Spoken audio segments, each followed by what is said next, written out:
सब आशा करता हूँ अच्छे होंगे। आज से मैं जो स्टार्ट करने जा रहा हूँ वो सीटेट प्रिपरेशन। जो भी स्टूडेंट सीटेट 2021 देने वाले हैं उनके लिए ये बिल्कुल स्क्रैच से स्टार्ट कर रहा हूँ। मैं बिल्कुल स्टार्टिंग से ईवीएस स्टार्ट कर रहा हूँ, जहाँ से मैं उनको कॉन्सेप्ट के साथ समझाते चलूँगा। ये ईवीएस की क्लास थर्ड फोर्थ फिफ्थ की बुक्स रहेंगी, जिसको मैं आपके साथ डिस्कस करूँगा और आपके नोट्स साथ में साथ तैयार करवाऊंगा मैं, और आपको कॉन्सेप्ट भी क्लियर करते चलूँगा यहाँ से। और यहीं से मैं आपको पेडागॉजी क्वेश्चन बताते चलूँगा कि किस टाइप के क्वेश्चन पेडागॉजी में बनते हैं, वो भी मैं साथ में आपको बताते चलूँगा। तो ये आज से सीटेट प्रिपरेशन 2021 की ईवीएस की प्रिपरेशन मैंने स्टार्ट की है। तो चलिए शुरू करते हैं। तो ये चैप्टर हमारा है, ये चैप्टर है हमारा ईवीएस का क्लास 3 का। तो 3 का फर्स्ट चैप्टर है पूनम डे आउट।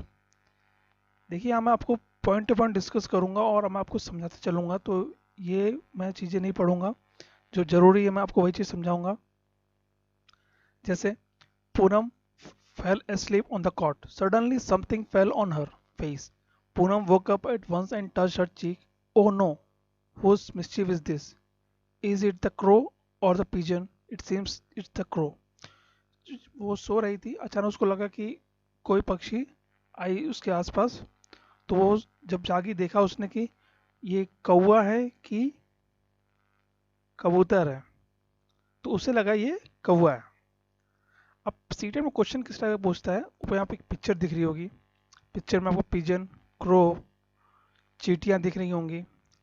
तो क्वेश्चन किस टाइप का पूछता है इस पे हम लोग बात करेंगे। कॉन्सेप्ट मैं आपको क्लियर कर रहा हूँ। पहले हम लोग बात करेंगे किसकी, बर्ड्स की।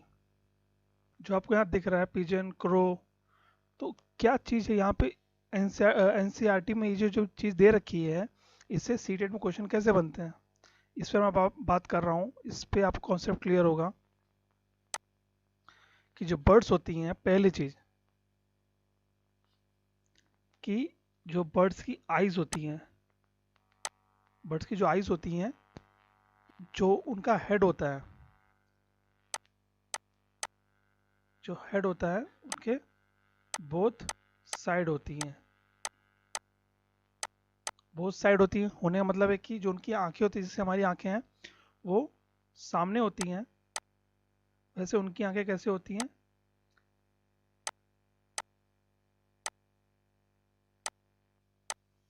ये एक चिड़िया मान लेते हैं हम। तो उनकी एक आंख इधर होगी और एक आंख इसके ऑपोजिट साइड में होगी, ठीक। ये इसको हम क्या कहते हैं, बर्ड्स मान लेते हैं। ऐसा बर्ड्स होता है। और हम लोग की आंखें कैसी होती हैं, ये हम लोग की आंखें एक तरफ होती हैं, और इनकी जो आंखें होती हैं क्या होती हैं कि जो सर के दोनों साइड होती हैं, ठीक। पहला चीज़ ये कि जो इनकी आंखें होती हैं वो सर के, जो हमारे हेड है उसके बहुत साइड में होती हैं, जिस कारण ये एक टाइम पे क्या कहते हैं, एक टाइम पे at one time birds focus on two objects. Birds focus on two object। मतलब कि एक टाइम पे वो लोग दो चीजों को देख सकते हैं, बर्ड्स। पहली चीज ये हो गई। उसके बाद जब वो लोग किसी एक चीज को देखते हैं, जब वो लोग सामने देखते हैं, मतलब कि जब चिड़िया सामने दिखती है तो वो लोग क्या कहते हैं, एक ही ऑब्जेक्ट पे फोकस करते हैं। क्या करते हैं, फोकस करते हैं किसी एट ओनली वन ऑब्जेक्ट। क्या करते हैं कि जब जो बर्ड्स होती है वो एक चीज पे फोकस, मतलब कि जब वो सामने दिखती है तो वो एक चीज पे फोकस करती है, ठीक। ये बर्ड्स की बात है। इसका जो ज़्यादातर बर्ड्स होती हैं इनकी जो आइज होती हैं वो फिक्स होती हैं। क्या होती है, इनकी आइज फिक्स्ड होती हैं। ज़्यादातर बर्ड्स की आइज क्या होती हैं, फिक्स होती हैं। ये बर्ड्स के बारे में। चलिए, ये क्रो, ये चिड़िया है, ये भी एक बर्ड है। तो इन बर्ड्स से आपको क्या समझ में आया? इन बर्ड्स से आपको समझ में आया कि जो बर्ड्स की आईज होती हैं वो हेड के दोनों साइड होती हैं, के दोनों साइड होती हैं। ठीक, ये पहली चीज। इसके बाद जो नेक्स्ट क्वेश्चन बनता है वो बनता है क्रो पे। क्रो से क्वेश्चन क्या बनता है उस पर हम लोग बात करते हैं। ठीक है, नेक्स्ट क्वेश्चन किस पे? क्रो पे। अब क्रो मतलब कौवा। क्रो किसे कहते हैं? कौवा कहते हैं। तो इससे जो क्वेश्चन बनता है वो बनता है कोयल के रिगार्डिंग। कोयल के रिगार्डिंग मतलब जो कोयल होती है वो अपने अंडे कहाँ देती है? वो देती है अपने अंडे कौवे के घोंसले में। कहाँ देती है? कौवे के घोंसले में अपने अंडे देती है। ठीक, मतलब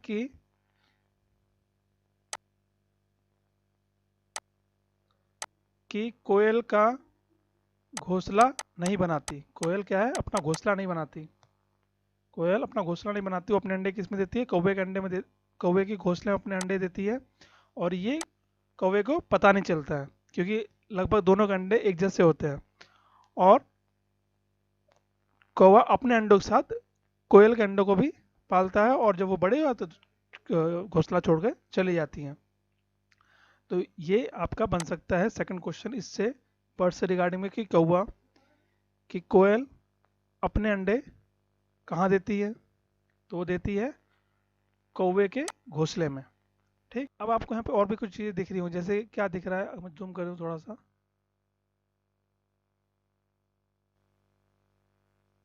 आपको यहाँ पे चींटी दिख रही होंगी। क्या दिख रही हैं? चींटियाँ दिख रही हैं। तो चींटियों से भी एक ये भी इम्पोर्टेंट चीज़ है। चींटियों से क्या? चींटियों पर बात कर लेते हैं हम लोग पहले कि चींटियों से क्या क्वेश्चन ग्रुप में क्या दिखती हैं? चींटियाँ दिखती हैं।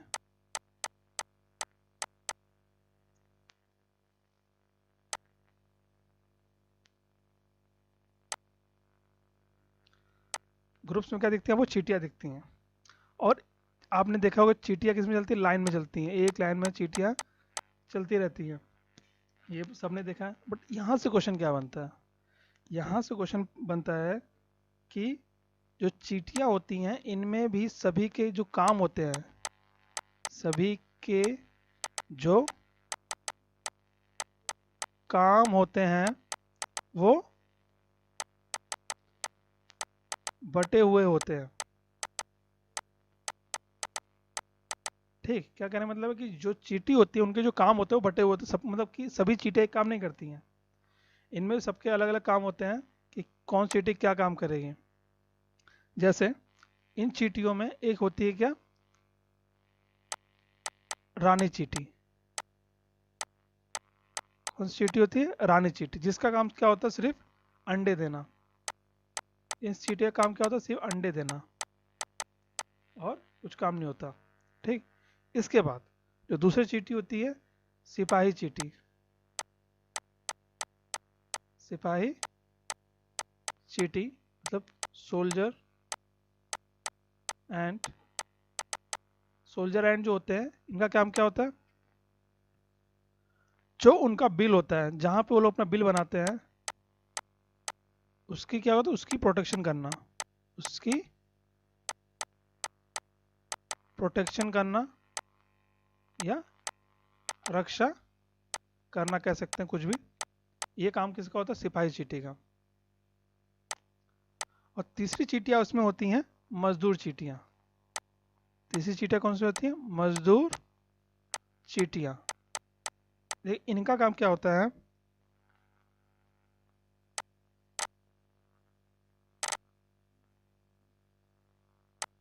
इनका काम क्या होता है? भोजन ढूंढ कर लाना होता है। इनका काम क्या होता है? भोजन ढूंढ कर लाना। इनका काम क्या होता है? मजदूर चींटी का भोजन ढूंढ कर लाना, ये इनका काम होता है। तो ये चीटियों के बारे में था। यहाँ से क्वेश्चन प्रीवियस जो सीटेट के पेपर हुए हैं उनमें क्वेश्चन आए हैं यहाँ से कि एंड के रिगार्डिंग आपको 3 चीज़ दे देगा। चौथा आपसे पूछ लेगा इनमें से कौन से सही है, ए सही है, बी सही है। ऑप्शन चेंज कर देगा, कहेगा कि रानी चींटी अंडे देती है, ठीक। दूसरा कर देगा सिपाही चींटी बिल की सुरक्षा करती है। उसका कर देगा, दे देगा कि और कोई चींटी है जिनका काम और बता देगा, ये काम नहीं बताएगा। या कहेगा कि मतलब क्वेश्चन पूछ सकता है इसमें, क्वेश्चन ये भी पूछ सकता है चींटी की जगह मधुमक्खी, मधुमक्खी का पूछ सकता है, उसमें सेम यही काम होता है। तो जैसे चींटियों में काम होता है वैसे मधुमक्खी में भी सेम यही काम होता है। चलिए आगे बढ़ते हैं। तो यहाँ हमने बात कर दी किसकी, बर्ड्स की बात की, चींटियों की बात की। अब देखिए यहाँ से जो पहला क्वेश्चन बनता है, साथ में आपको पेडागॉजी में बताऊंगा पेडागॉजी के कैसे क्वेश्चन आते हैं। तो ये चीज़ जब देख रहा है तो ये नीचे एक पॉइंट लिखा है, ये इंपॉर्टेंट पॉइंट है, इसको आप लिख सकते हैं अपने नोट्स में कि children learn A a lot from people and things in their environment. जो बच्चे होते हैं वो कहाँ सीखते हैं सबसे ज़्यादा, पीपल से और अपने वातावरण से। अपने वातावरण से बच्चे ज़्यादा सीखते हैं और अपने आसपास के जो लोग होते हैं उनसे सीखते हैं। Through this lesson children should be given an opportunity to observe nature. इससे मेन काम क्या होता है, उनको अपॉर्चुनिटी मिलती है ऑब्जर्व करने के लिए। देखिए आपको एक चीज़ ध्यान रखना कि हमेशा आपको चाइल्ड सेंटर्ड बात करनी है। क्या बात करनी है, चाइल्ड सेंटर्ड। जो भी क्वेश्चन होगा पेडागॉजी का उसमें आपको चाइल्ड सेंटर्ड होकर बात करनी है, आपको टीचर सेंटर्ड कभी भी नहीं सोचना है। देखिए अगर आप टीचिंग एग्जाम की तैयारी कर रहे हैं तो उसमें मेन चीज़ यही है कि आपको टीचर सेंटर होकर नहीं सोचना है, आपको चाइल्ड सेंटर्ड होकर सोचना है, तभी आप क्वेश्चन मैक्सिमम सही कर पाएंगे। तो यहाँ पे जो बात यहाँ पे जो दे रखा है कि ये कि बच्चे जो होते हैं वो अपने आसपास के जो लोग होते हैं और जो आसपास का जो वातावरण होता है वहाँ से वो ज़्यादा सीखते हैं, ठीक। और क्यों, यहाँ से उन्हें अपॉर्चुनिटी मिलती है, मौका मिलता है ऑब्जर्व करने का, नेचर को जानने का। जैसे यहाँ से क्वेश्चन का पूछ सकता है, बच्चों को आप कहाँ ले गए, जू ले गए, जू ले गए, जू ले गए, वहाँ से वो 4 ऑप्शन बना देगा ए बी सी डी, ठीक। यहाँ से पूछ लेगा पेडागॉजी में घुमा के कि वहाँ आप किसे ले गए, वहाँ से बच्चे सीखेंगे कि क्लासरूम से ज़्यादा सीखेंगे एनिमल्स के बारे में। जैसे कि देखिए, जैसे कि आपको क्या पढ़ाना बच्चों को, आपको बच्चों को टॉपिक पढ़ाना क्या, बर्ड्स एंड एनिमल्स। आपको बच्चों को क्या पढ़ाना है, बर्ड्स एंड एनिमल्स आपको पढ़ाना है। और इसमें आपसे दे देगा ए विजिट टू जू,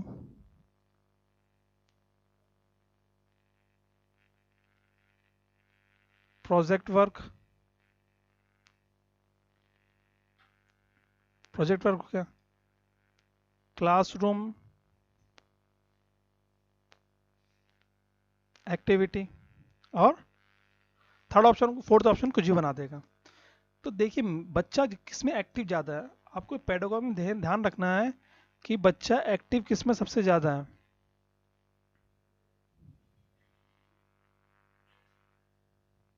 आपको क्या ध्यान रखना है कि बच्चा एक्टिव किसमें ज़्यादा है, बच्चा जिसमें ज़्यादा एक्टिव होगा वही ऑप्शन आपका सही माना जाएगा। ये चीज़ ध्यान रखिए, क्योंकि पेडागॉजी का मतलब ये होता है कि इसमें वो चाइल्ड सेंटर्ड होकर सोचना है कि बच्चा उस टाइम क्या सोचता है। तो ये देखिए यहाँ जो लिखा है अपॉर्चुनिटी टू ऑब्जर्व नेचर, यहाँ दिया है कि बच्चा यहाँ से अपने नेचर के बारे में ज़्यादा उसको मौका मिलता है समझने के लिए। तो ये जो पिक्चर आपको दिख रहा है वो जो लड़की ने पूनम ने देखा अपने घर से कि उसको बर्ड्स दिख रहे हैं, इस पे एक पेड़ पे तितली दिख रही है, चींटियाँ दिख रही हैं, तो ये अब उसको ऑब्जर्व करने का मौका मिल रहा है। वैसे ही क्वेश्चन आपसे जवाब पूछ लेगा कि अगर आपको बच्चों को बर्ड्स एंड एनिमल्स के बारे में पढ़ाना है और बर्ड्स एंड एनिमल्स के बारे में पढ़ा रहे हैं,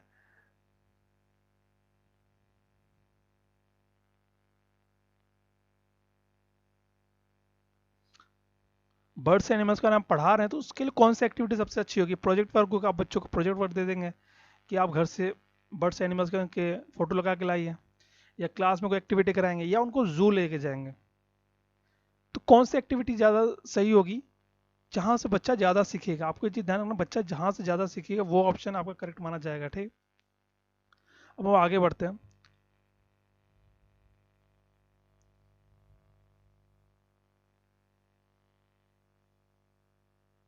Poonam looked up, she saw many animals on the tree. Which animals can you spot on the tree in the picture? Write down their names. अब ये क्वेश्चन उसके लिए था कि कौन से एनिमल्स को दिख रहे हैं। तो ये वो कब बता सकती, जब वो उस चीज़ को ऑब्जर्व करेगी। ऑब्जर्व करके ही वो एनिमल्स के क्या, एनिमल्स के नेम बता सकती हैं। वैसे ही जू, आप बच्चों को जू ले गए और आपने पूछा कि तुमने कौन कौन से एनिमल्स देखे, बच्चा जब उनको लाइव देखेगा तो रियल एग्जाम्पल ज़्यादा हेल्पफुल होते हैं छोटे बच्चों को पढ़ाने के लिए। आप उनको फोटो दिखाएंगे, वो सीखेंगे, बट जो चीज़ रियल एग्जाम्पल होता है, रियल एग्जाम्पल से बच्चे किसी चीज़ को जल्दी सीखते हैं, जल्दी उसको ग्रैब करते हैं। अब हम लोग आगे चलते हैं। आपको एक फ़ोटो और दिख रही है यहाँ पे। अब देखिए, जो पढ़ाने का तरीका होता है बच्चों को कुछ इसी तरीके से होता है, इसलिए उनकी जो बुक्स बनाई गई इस तरीके से बनाई गई। फोटो से आप बच्चों को पढ़ाइए, बच्चे ज़्यादा उसमें इंटरेस्ट लेंगे। तो ये जो दूसरा फोटो आपको दिख रहा है, यहाँ पे आपको कुछ एनिमल्स दिख रहे हैं। आपको एनिमल्स दिख रहे हैं, जैसे ये बफेलो हो गया, भैंस हो गई, ये बगुला हो गया, ये क्या हो गया, इसको कहते हैं टोर्टोइस, फ्रॉग, ये बकरी। अब यहाँ से कुछ क्वेश्चन बन सकते हैं, कुछ पूछ सकता है, पेडागॉजी में पूछ सकता है।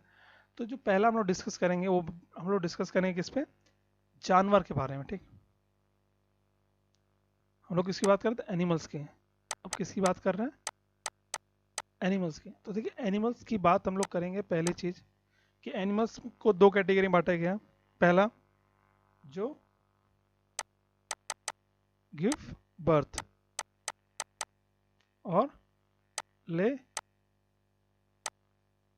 एग्स। एनिमल्स को दो कैटेगरी में बांटा गया, गिव बर्थ जो जन्म देते हैं और जो अंडे देते हैं। मतलब जो जन्म और जो अंडे, दो कैटेगरी में बांटा गया। तो यह एनिमल्स के बारे में कि जो अंडे देते हैं और जो जन्म देते हैं। पहला, उनको इस कैटेगरी में और कैसे बांटा गया, किस हिसाब से उनको बांटा गया है, क्या सर्कमस्टांसेस थी जिस अकॉर्डिंग उनको बांटा गया है। तो जो जन्म देते हैं, जन्म कौन से एनिमल्स देते हैं, वो एनिमल्स देते हैं जिनके शरीर पे क्या होते हैं, बाल होते हैं। एनिमल्स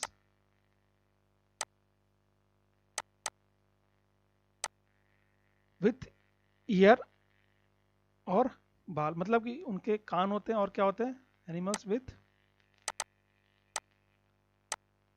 ईयर्स और हेयर। मतलब कि एनिमल्स जिनके कान होते हैं और उनके शरीर बाल होते हैं, वो क्या करते हैं, वो जन्म देते हैं। ये ध्यान रखिए, सीटेट में आया वो क्वेश्चन है, पूछ सकता है कि कौन से एनिमल जन्म देते हैं या कौन से एनिमल अंडे देते हैं। तो एनिमल जिनके कान होते हैं और शरीर में बाल होते हैं वो जन्म देते हैं, और अंडे कौन से एनिमल देते हैं, जिनके कान नहीं होते हैं। Animals with no ear. देखिए, आप नोट्स के लिए परेशान मत होइए, आप यहाँ समझिए। नोट्स मैं आपको कुछ चैप्टर पढ़ाने के बाद नोट्स मैं आपको प्रोवाइड करा दूंगा। कैसे आपको नोट्स मिलेंगे उसके बारे में आपको जानकारी दे दूंगा। तो यहाँ आप समझिए सिर्फ कि क्या चीज़ बात करें, कैसे वहाँ क्वेश्चन पूछते हैं, वो आपको समझाने की कोशिश कर रहा हूँ मैं। कि जो एनिमल्स अंडे देते हैं, animals with no ear, no ear मतलब जिनके कान नहीं होते हैं, वो क्या देते हैं, अंडे देते हैं। और जिनके शरीर में कान होते हैं और बाल होते हैं, वो जन्म देते हैं। ये एनिमल्स के बारे में यहाँ बात हो रही है। ठीक, चलिए वापस चलते हैं। तो यहाँ मैंने बताया आपको कि एनिमल्स, वो एनिमल्स जिनके क्या होते हैं, कान होते हैं और शरीर में बाल होते हैं, वो जन्म देते हैं। और जिनके कान नहीं होते हैं, वो क्या करते हैं, वो अंडे देते हैं।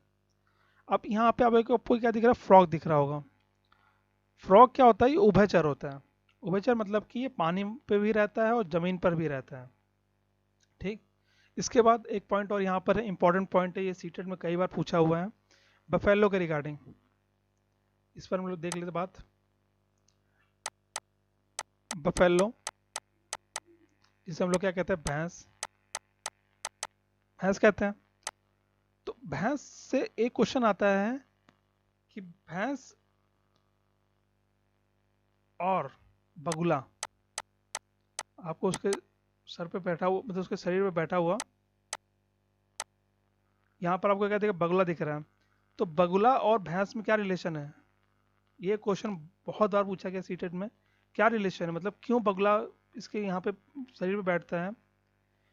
तो इन दोनों का जो रिलेशन है इसे कहते हैं सहजीवी, मतलब कि एक दूसरे के लिए ये फ्रेंडली है, मतलब एक दूसरे के लिए क्या है, ये फ्रेंडली हैं, और जिसे हम लोग सहजीवी कहते हैं या सपोर्टिव है। कैसे? जो बफेलो है, बफेलो का आपने देखा होगा, जो जानवर होते हैं भैंस इन पे इनके जो शरीर में होते हैं कुछ कीड़े होते हैं, कीड़े होते हैं, आपने देखे हो, वो नाम याद नहीं आ रहा क्या कहते हैं उन कीड़ों को। अगर आपको याद आ रहा हो तो कमेंट बॉक्स में बता दीजिएगा क्या नाम होता है, कब से और लोगों को पता चले। तो जो बगुले होते हैं, ये बगुले उन कीड़ों को खाते हैं, और बगुले उन कीड़ों को खाकर भैंस की हेल्प करते हैं उनके शरीर से वो कीड़ों को ख़त्म करने के लिए।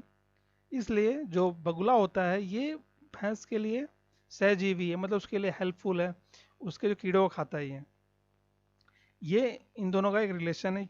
सीटेट में कई बार क्वेश्चन पूछा गया है, लैंग्वेज चेंज कर सकता है, बट आपको रिलेशन पता होना चाहिए कि जो जो बगुला और बफेलो होता है, जो भैंस होती है, इनमें ये रिलेशन ये है कि जो भैंस की जो शरीर में जो कीड़े होते हैं, बाल में जो छिपे होते हैं, वो बगुला खाता है, जिससे वो भैंस की हेल्प करता है, मतलब बफेलो की हेल्प करता है।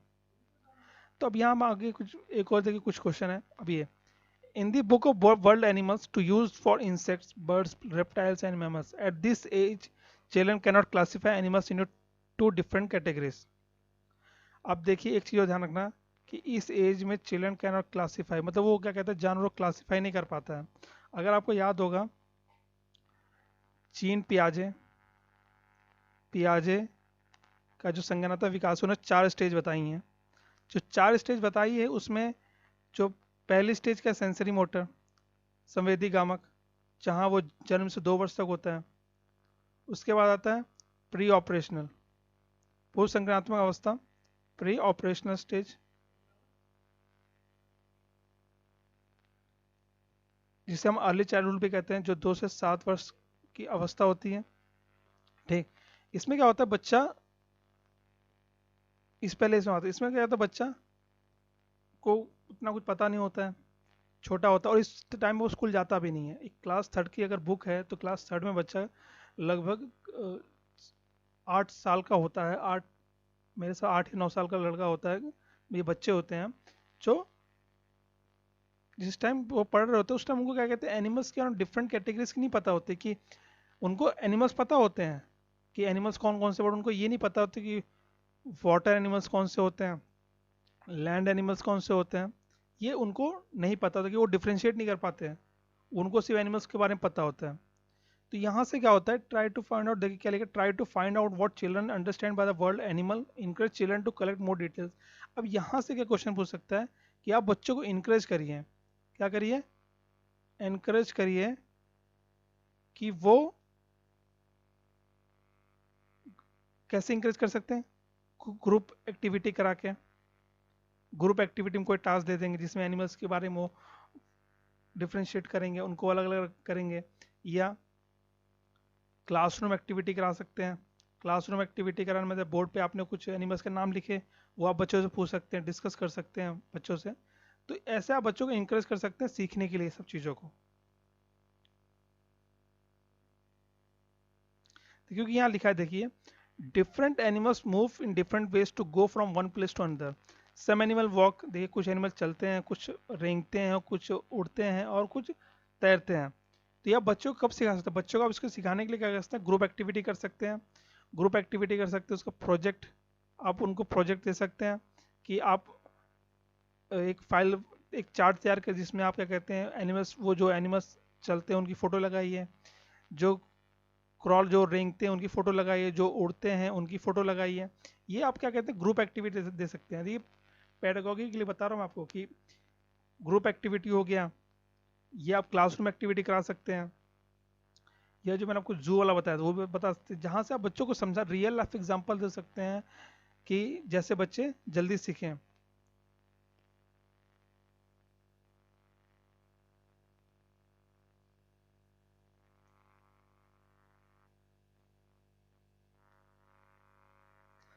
देखिए एक पॉइंट और ये है कि children love to look at the colour shape and movement of animals and listen to their sound. They enjoy imitating them too. Looking at the diversity in the animal world and putting them under different groups in the beginning of classification. जो बच्चे होते हैं इनको colours, shape, movement of animals और उनका sound पसंद करते हैं. वो उसको जल्दी इंजॉय करते हैं, इमिटेट मतलब जल्दी इमिटेट कर लेते हैं उन चीज़ों को बच्चे. तो looking at the diversity in animal world putting them under different groups. अब इससे क्या होता है, आप बच्चों को क्लासीफाई करना सिखा सकते हैं कि एनिमल कैसे क्लासीफाई करना सिखा सकते हैं, उनके शेप्स के आधार पर, उनके मूवमेंट के बेसिस पे और साउंड के बेसिस पे कि किस डॉग का साउंड कैसा है, कैट का साउंड कैसा है, टाइगर का साउंड कैसा है. तो इस तरीके से आप क्या कहते हैं, उनको क्लासिफिकेशन करना सिखा सकते हैं बिगिनिंग में.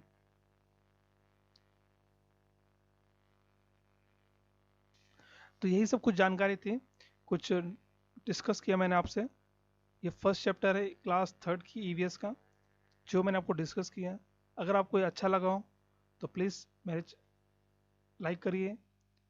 अगर आप मेरे चैनल पहली बार तो प्लीज़ चैनल को सब्सक्राइब करिए और ये कंटेंट अपने फ्रेंड्स को भी शेयर करिए ताकि उनको भी सीटेट की जो अपकमिंग सीटेट 2021 आने वाला है जुलाई में, उसकी तैयारी वो लोग कर सकें. प्रोग्राम बेसिक से बिल्कुल स्टार्टिंग से मैं चैप्टर वाइज चल रहा हूँ. और आपको जो उसको नोट्स मिलेंगे, नोट्स के लिए आप परेशान मत होइए, आप यहाँ समझिए बस. नोट्स में आपको कुछ चैप्टर कंप्लीट होने के बाद मैं आपको नोट्स प्रोवाइड करा दूंगा, जिससे आपको इसका रिवीजन करने में दिक्कत नहीं होगी. वहाँ पॉइंट टू पॉइंट नोट्स होंगे, वहाँ से आप इसको रिवीजन ईजिली कर सकते हैं.